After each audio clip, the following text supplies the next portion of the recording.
ఉంది పరిపాలన? ఎలా ఉంది? పరిపాలన బాగానే ఉంది. కార్మికులకు కూడా మంచి అవకాశంగా ఇసుక సప్లై అవుతుంది. కార్మికులకు అందుబాటులో అన్ని పనులు జరుగుతున్నాయి. అన్ని శుభ్రంగా పని చేసుకుంటున్నాము. ఏంటి, నేను ఎలక్ట్రీషియన్ని. నాకు ఇదివరకు పని చేసుకోవాలంటే ఇసుక లేదు. ఈ 5 సంవత్సరాలు కార్మికులు నానా ఇబ్బందులు పడ్డారు. అంటే ఇప్పుడు ఈ గవర్నమెంట్ ఇసుక ఉచితంగా ఇవ్వటం మీకు ఎలా అనిపిస్తుంది? ఉచితంగా ఇవ్వటే కార్మికులు మంచి సంతోషంగా అన్ని విధాలుగా పని చేసుకుంటున్నారు. అధికారం కోల్పోయినా కానీ ఇంకా అలాంటి మాటలు మాట్లాడడం కరెక్టేనా? ఇప్పుడు ఎలా ఉందంటే దెయ్యాలు వేదాలు వాళ్ళు ఇచ్చినట్టు ఉంటుంది. ఎందుకంటే ప్రజాపాలన పక్కన పెట్టేసి వ్యక్తిగత స్వార్థాల కోసం వాళ్ళ మీద దూషించడం, వాళ్ళ వల్గర్ లాంగ్వేజ్ మాట్లాడటం, వీళ్ళంతా కూడా ఇప్పుడు ఈ కొడాల నాని కానీ వంశీ వీళ్ళంతా కూడా వాళ్ళ లాంగ్వేజ్ ఎలా ఉందో ప్రజలంతా గమనించారు. అందుకని వాళ్ళందరినీ పక్కన పెట్టేశారు.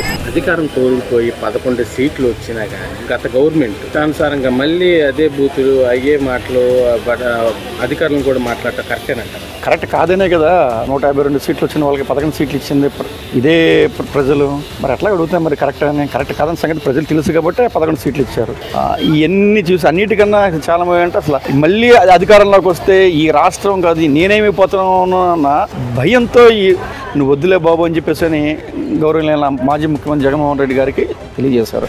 గతంలో ల్యాండ్ ఆర్డర్కి ఇప్పుడున్న ల్యాండ్ ఆర్డర్కి డిఫరెన్స్ ఏదైతే కూటమి ప్రభుత్వం వచ్చిన లా అండ్ ఆర్డర్ విషయం మొన్న ఒక యూట్యూబర్ని అరెస్ట్ చేశారు. ఆ ఒక్క విషయం చాలు లా అండ్ ఆర్డర్ ఎట్లా ఉందో మొత్తం అంతా తెలవడానికి. ఎందుకంటే గతంలో వైసీపీ ఏదైతే మీడియా ఛానల్స్ కానీ సాక్షి కానీ అదేవిధంగా తన యూట్యూబ్ ఫాలోయర్స్ కానీ సోషల్ మీడియా కానీ నిన్నగాక మొన్న చేసిన కిరణ్ మీద దాడి చేయడానికి ప్రయత్నించిన గోరంట్ల మాధవ్ కానీ వీళ్ళందరూ కూడా ఇప్పుడు ఏ విధంగా ఉన్నారు అప్పుడు ఏ విధంగా ఉన్నారు చూసుకుంటే మొత్తం ప్రజలకి తేట తెల్లంగా తెలుస్తుంది. గవర్నమెంట్ మారినా కానీ వాళ్ళు అనుచిత వ్యాఖ్యలు చేయటం మానట్లేదు. దాని మీద గత ప్రభుత్వంలో కొందరు మంత్రులు కానీ ఎమ్మెల్యేలు కానీ ప్రతిపక్షంలో ఉన్న చంద్రబాబు నాయుడు గారు కానీ లోకేష్ గారు కానీ ఇలా పవన్ కళ్యాణ్ గారు ఎవరినైనా సరే అనుచిత వ్యాఖ్యలు చేశారు.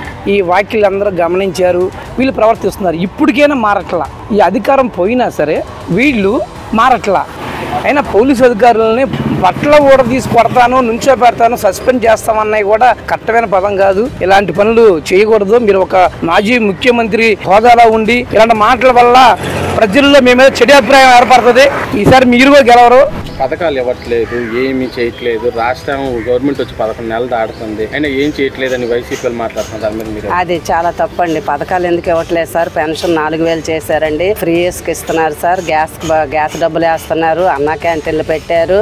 ఈ 11 నెలలకే చాలా అభివృద్ధి జరుగుతుంది సార్. అభివృద్ధి పనులు కూడా చాలా వేగవంతంగా జరుగుతున్నాయి. పోలవరమే గానీ అమరావతి గానీ ఇదంతా చాలా చక్కగా జరుగుతుందండి. ప్రజెంట్ ప్రతి ఆడబిడ్డ కూడా చాలా సంతోషంగా ఉందండి. ఎందుకంటే ఇప్పుడు మేము ఒక ఫోన్ కాల్ చేస్తే చాలు 10 మంది 20 మంది పోలీసులు వచ్చి స్పాట్ లోకి వచ్చేస్తున్నారు సార్. ఇప్పుడు అంత కన్వీనియంట్ గా ఉంది సార్.